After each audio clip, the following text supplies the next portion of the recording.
it is so great to have you both with us today.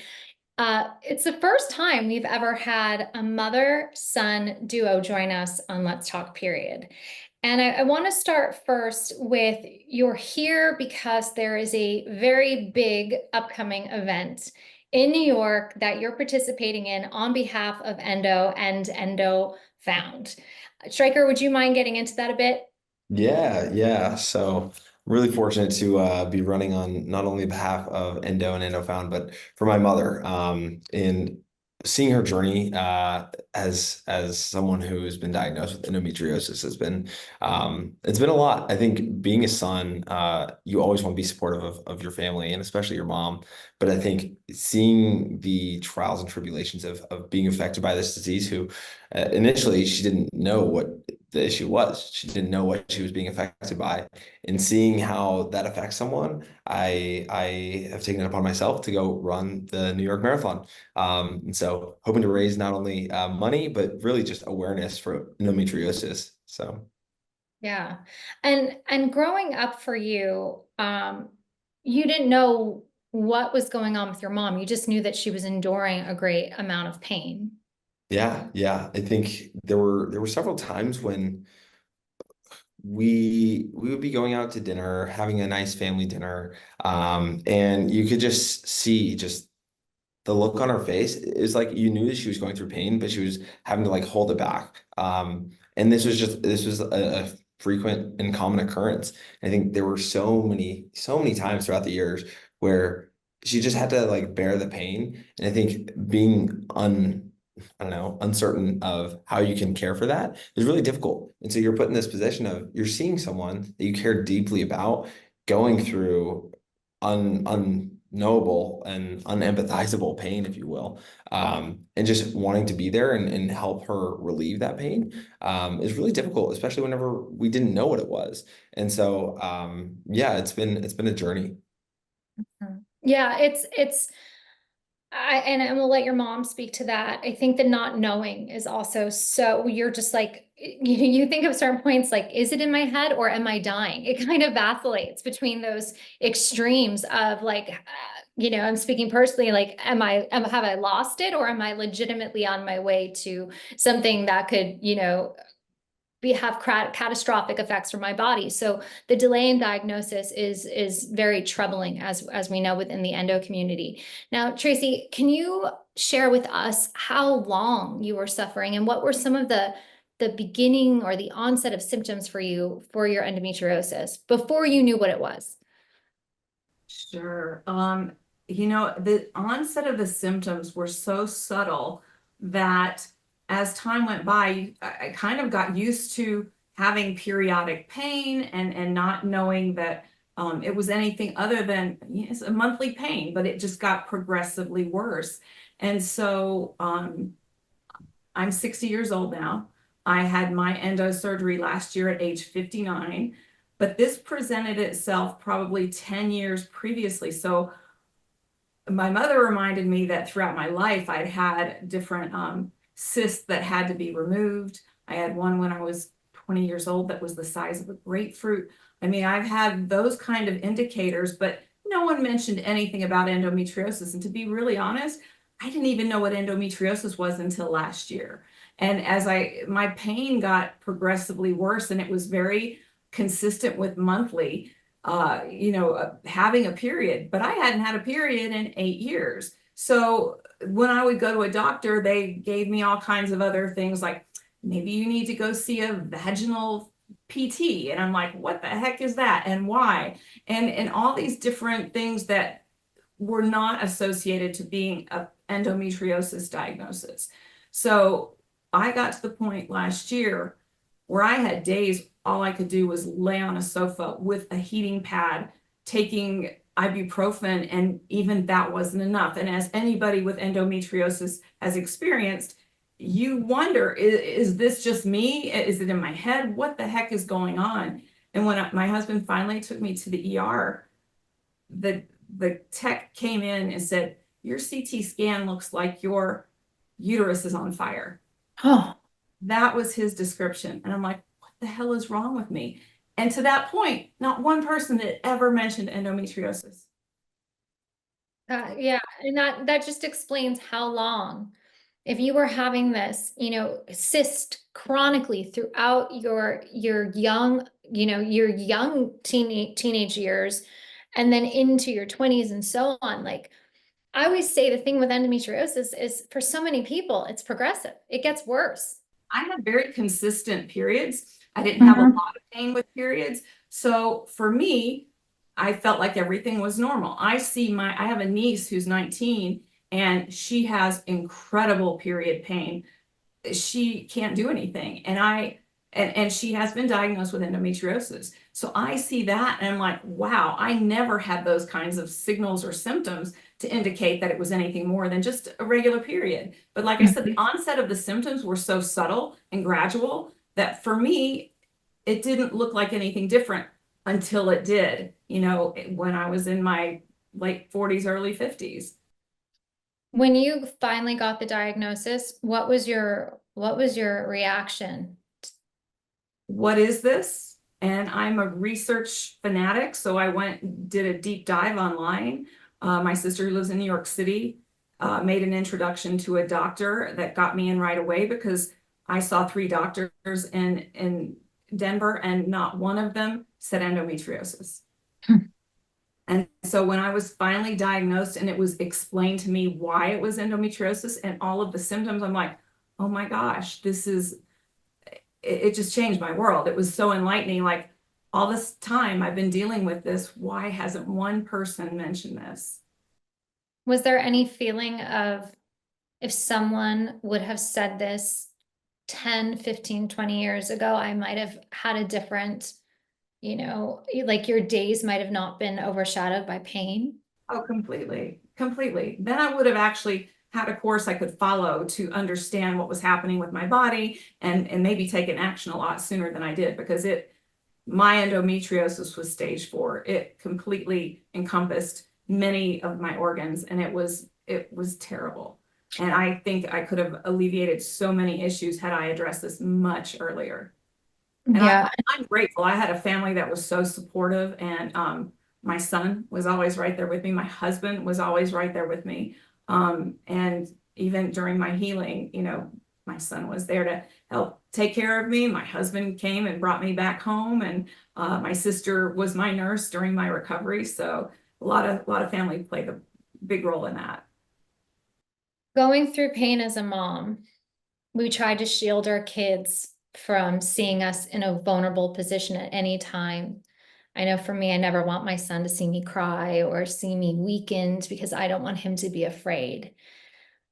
How was that for you, going through that kind of physical agony when you didn't know what you had?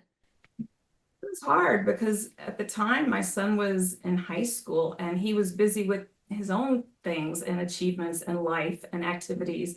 And I never wanted that to take, precedent over what he was doing. So for me, I just tried to deal with, ibuprofen and heating pads in any way that I could. I don't want to say hide it, but deal with Mhm. it so that it didn't interrupt any other facet of my family's life. Yeah, it's a very stoic approach that you had to take and that you chose to take, to benefit, for the benefit of your child. Stryker, now that you have this knowledge that your mom was suffering from endometriosis for all those years, do you have any insight or advice for someone who might be in your shoes, watching a loved one, their mom, their sister, a partner going through this illness? One, get a heating pad.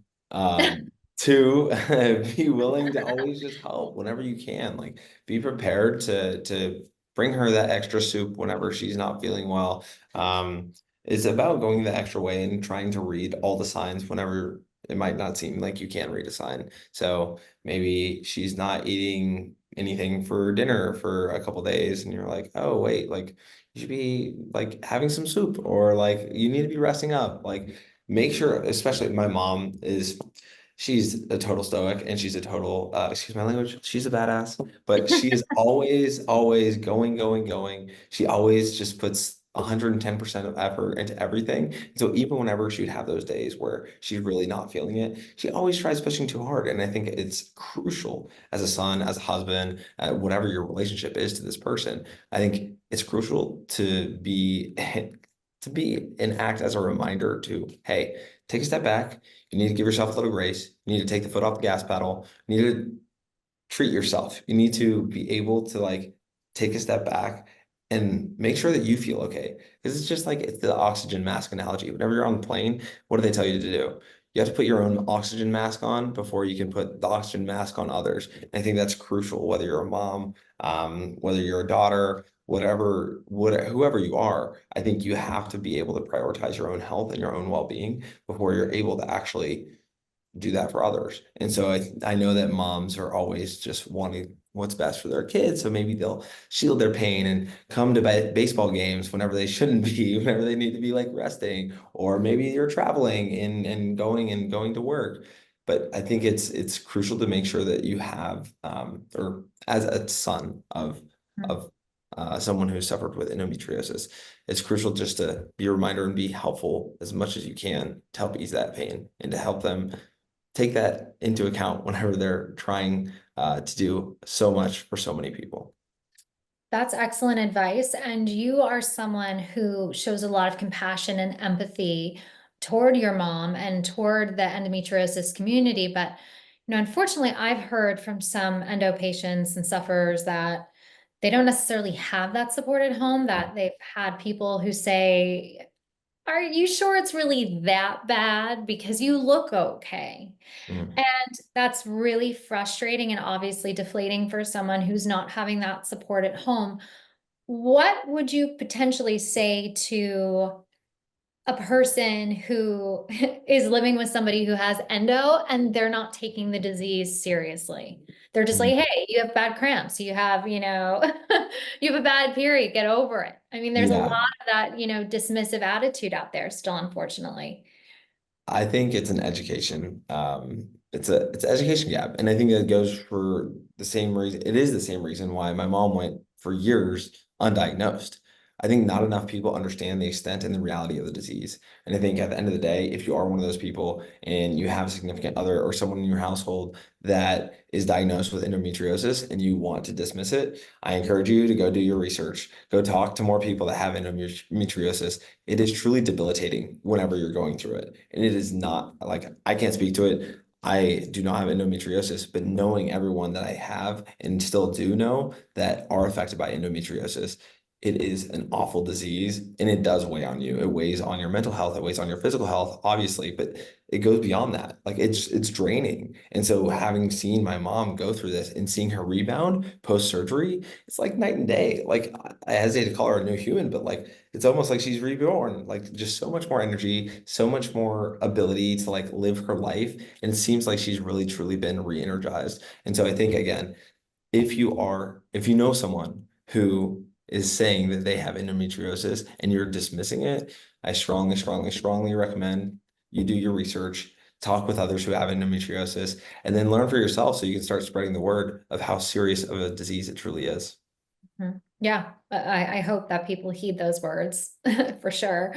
And Tracy, you mentioned something that I was hoping to get a little clarification on, because there is a belief that if someone no longer has periods, that the endometriosis goes away. Now, that is not factually accurate according to many doctors. So for you, you said you had a lapse of periods for 8 years and still were having pain. Is that correct? Yeah, so I had a procedure, an ablation procedure, about 8 to 10 years previous to actually having my surgery and being diagnosed. And so the thought process is that ablation actually ablated the opening of my uterus. So what happened, the reason that the doctor, the tech at the hospital said that it looked like my uterus was on fire, it was full of old blood and remnants of whatever had occurred there over the previous 8 to 10 years. Because that ablation didn't just ablate the inside of my uterus and cause me to stop having periods, it just closed up the uterus. So I was shedding and having a monthly period, but it wasn't leaving my body. Wow. I looked like I had a little baby in there. It was literally that big. No, I was just gonna say, so I don't think that people can, doctors, the medical community can judge on the fact that someone hasn't had a period or maybe somebody's too old, because I'm proof that that's not the case. Mhm. Were you also diagnosed with adenomyosis, which is, Yes. yeah, Yeah. because that sounds exactly like it. But only Um, at the same time as I was, told. Nobody had mentioned the adenomyosis prior to that either. right. Yeah. I mean, and they're both like some of the most painful diseases that you can endure. So I am so grateful that you both joined us today and spoke so candidly about what it was like going through this as not only an individual, but as a family. And I hope that those watching can take away some suggestions on how that they can navigate these really hard times, especially when it's so scary to see someone you love in pain and suffering. If I could just add, the week after my surgery, Stryker and I and his dad and one of Stryker's college buddies met up with us for dinner. And he asked me, what I had gone through, or, what was the surgery for? And I was very candid in explaining it to him. And he said, well, what are the symptoms? And it was wonderful to hear one of Stryker's peers acknowledge not only what I had, but say, I think I have so and so and so and so and so and so in my family or in my arena that also have the same thing. I'm going to talk to her about it. And that was enlightening to have one of his peers say that. And it just goes to show that I don't think this conversation needs to just stay in your family. I think the more that other people can talk about it with their peers, whether you're a boy or a girl, woman, man, whomever, I think it's really important, because I think there's a lot of misinformation and lack of information. Yeah. Yeah. And also to destigmatize it, that it's just because it's something to do or related to a menstrual cycle doesn't make it icky or, inappropriate, that this is a natural part of life and that it should be talked about. And we know that endometriosis is a whole body disease. And like you said, you had extra pelvic involvement, multiple organs other than reproductive. And that's a big part of the education as well. I truly believe in paying it forward. And I have two friends that I'm helping through their endo journey right now, and they're in their 30s, have never had children. And I'm helping to shepherd them through the process to make sure that they have the full amount of information they need before going through with the surgery. I think it's so important to share the information. I don't think there's enough people, even in the medical community, that really understand the disease enough to even diagnose it. Yeah, no, very well said. And also, like you said, to know what kind of surgery to go for.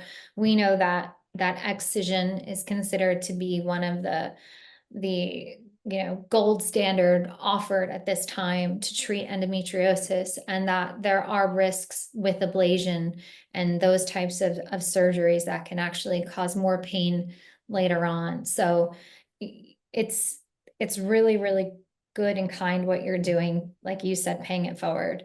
Thank you for helping to create the awareness and spread the news. It's important, Diana. Thank you. Thank you. And thank you, Stryker. And we want you to have an amazing marathon run. And I hope that more and more people will donate, because as we all know, and we can't say it enough, and I don't think we're biased, it is a fact. It is a good cause. Yeah.